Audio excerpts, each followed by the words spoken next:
Hey guys, Tamika of Custom Woodburning here with another live selling video. Today is kind of a chew on show format for our arts and handmade sellers. I know that live selling is different, right? We talked about this before. Etsy, it's all about the listing, marketing yourself on other platforms, and the photos, the descriptions, the keywords, this kind of thing. When we're live selling arts and handmade, we are live, right? So how we show up and how we run our show is equally, if not more important than the products themselves and the listings, because people are looking to us first and looking at our listings second. And so it's new and it's still kind of, it's, you know, in the crawl, walk, run, it's not running yet. It is not running yet, handmade in the live sales space, but it's getting there. We're crawling. We're starting to walk, I suppose. There's different sellers figuring out different show formats that work. It's a little bit different than resell because there's a volume game, right? The time it takes to acquire 1,000, hashtag 1K, 1,000 items for sale versus the time it takes to create by hand 1,000 items for sale is totally different. And the volume is a solid portion of the math equation of the options as far as how we can run our shows, because we can't do, a daily auction with one or two new items, right? We can't like build a room that way, etc. And so a little bit different, but either case, I just want to share today some options as far as what I've seen seem to work for people. It's not going to be an all-inclusive list, but just, again, it's just kind of an off-top share/chew in case we're like, what are my options? So this is for that. All right. So it is an auction with Whatnot specifically in live sales. It is an auction first platform. We can do the marketplace. That's totally valid. And I recommend actually having some handmade items in the marketplace, which is to say available 24/7, whether we're live or not. And matter of fact, if anyone's listening to this who is in arts and handmade, who is an artist or maker, yet to sign up for Whatnot, if they still have it like this, presuming they still have it like this, you don't actually have to apply and go through the whole onboarding to be an official seller to go live, to list your stuff in the marketplace. The marketplace is, if it's, assuming it's still the same, is for everybody to list items. And if you want to go live and sell, then you go through the onboarding and all that kind of stuff. But either case, marketplace is a valid option. People do search it, right? 20 million new users to the platform. People are definitely looking to see what's in the marketplace. Either case, if we're going live, we really have two options. We can do an auction show, or, well, three. Two primary. I was going to say mystery games, mystery bags, but we'll call that auctions too. So we can do auctions, or we can do buy now show formats. That's really it. And so all the flexibility and creativity is within one of those two options. I recommend trying both. If we're starting out, or if we haven't dabbled with both, because they do each have their own pros and cons and perks, and they make sense for different processes that we're doing. And so I say dabble with both and have products in both. We can use them strategically for different things. We can price our items differently. We can put different items in our buy now versus different items in our auction tab. I have seen different people use it all different kind of ways. There's really no right way to do it, at least today that I can tell. Either case, this will focus on the auction portion since it is auction first, and buy now is mostly self-explanatory. You do a show, you load your buy now, and you can just talk about what's in the buy now, or let it just kind of live there as we're doing like a live demo, for instance. Either case, for auctions specifically, we can do, I wrote down 5 different show formats within the auction space. The first is pretty simple: go live, run existing inventory. We could have quality listings through our shop so folks can go in there and pre-bid on all the things. Price point is totally up to the maker and the craft.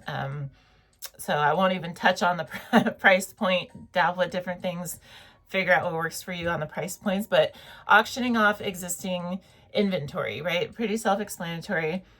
Different times, I would say, for these shows, any auction shows really, having like some kind of window that we anticipate to be live, be it an hour, 2 hours, 3 hours, and a plan to keep it moving. And so if we have 10 items ready for sales, or 100 items versus ready for sale, that's going to dictate how long we're live, how long our auctions are, and this kind of thing. So case by case, but running through existing inventory, we can do it via quality listings, or we can do it by random listings, which is to say one, a couple lists, either one listing for anything. And so we can just kind of grab things and run it off the same listing, or we could have a couple different listings by weight, typically is how we see it. So like, under 7 ounces, for instance, 8 to 11 over a pound, something like that. So as we're grabbing items that we've made, we can just run them under the weight class, but we don't have to like go and take pictures of everything, etc. Running existing inventory, that's the first one. The next one is doing new drop shows. This is like if we have a system set up where we just make a whole bunch of stuff and then we go live and we do this new drop. There's like FOMO attached to these type of shows. I see them weekly, bi-weekly, or monthly frequencies, at monthly frequencies. And again, it highly depends on the craft, how many things we can create within a week or 2 or 4 weeks. And then we bring it all to the same show and we do a new drop. We advertise it in the meantime. These are very popular. I'm a big fan of these. I feel like they're gaining traction and they're definitely worth a try.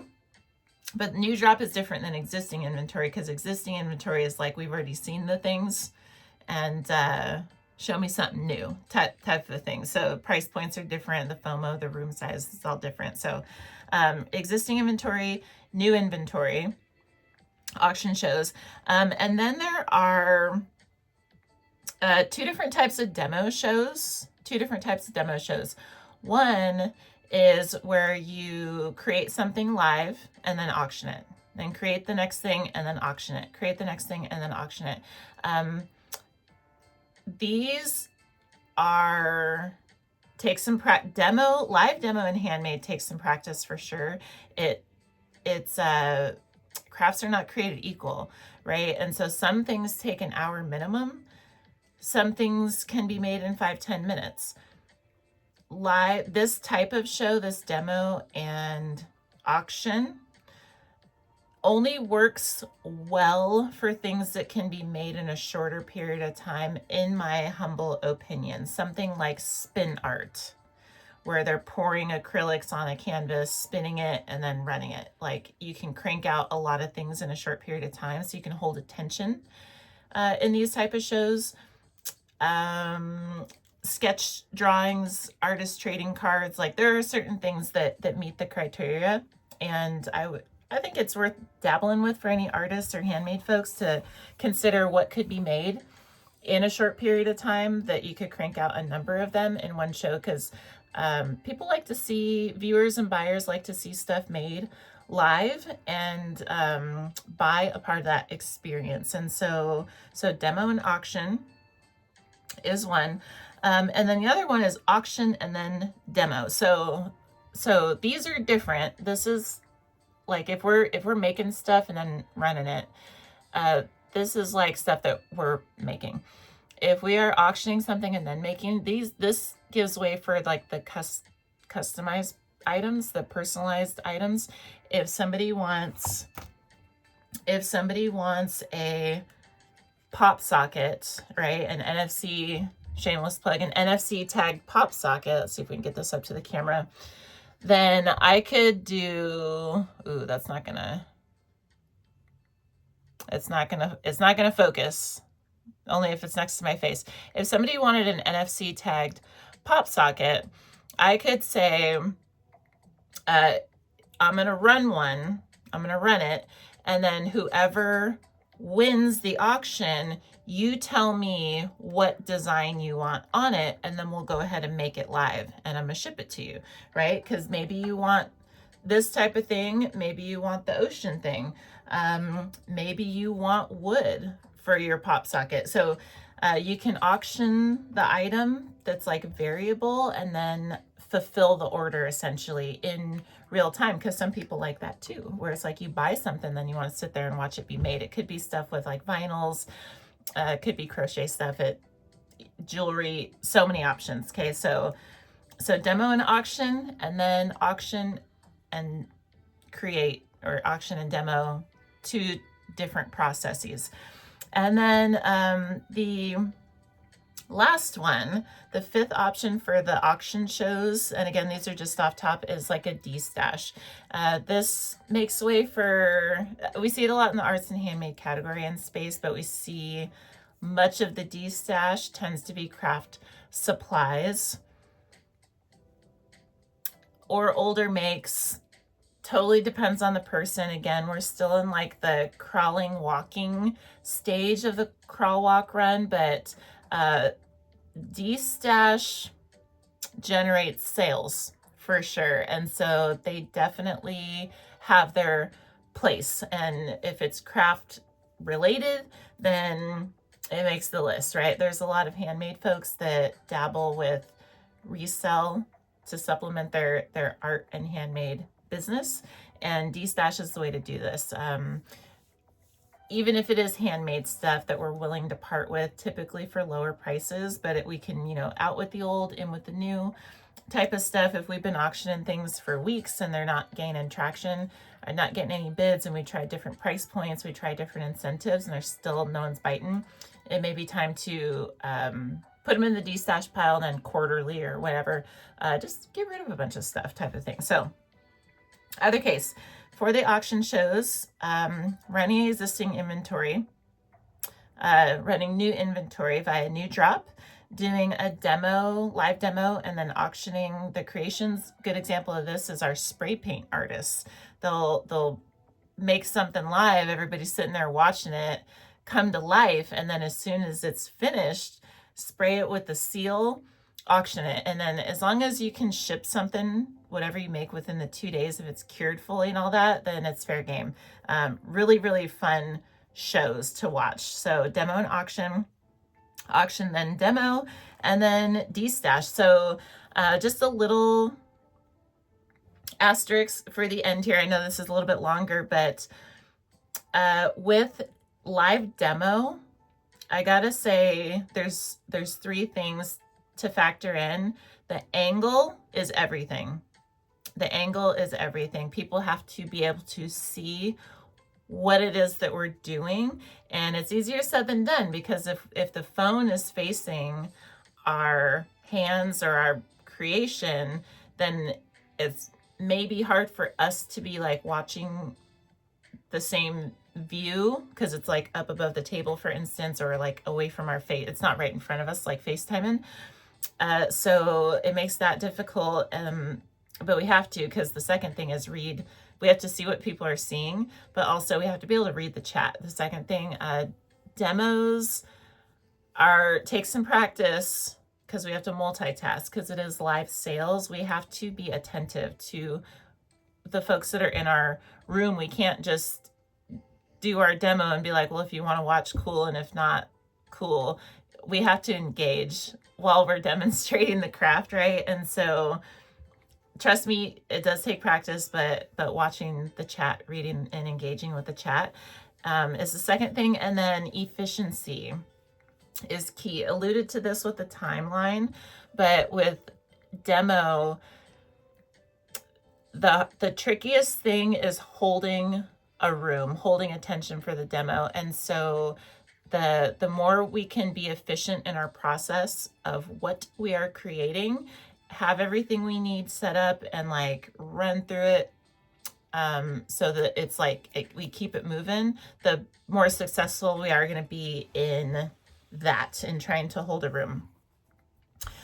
So the angle, the chat, and efficiency for the demos, for the win. And then I do have two little notes for the Artists and Handmade folks. Aside from our own personal shows for sales, there are community shows, and these are fantastic for a lot of different things. There's so many options here that I don't want to take more time with a list, but just I would encourage anyone to visit the community category and consider what might fit one's business model to offer in the community category, because folks from all over the platform frequent the community category, and so it's a great marketing opportunity, and I feel like a lot of people sleep on it. And so community category, hosting community shows, which could be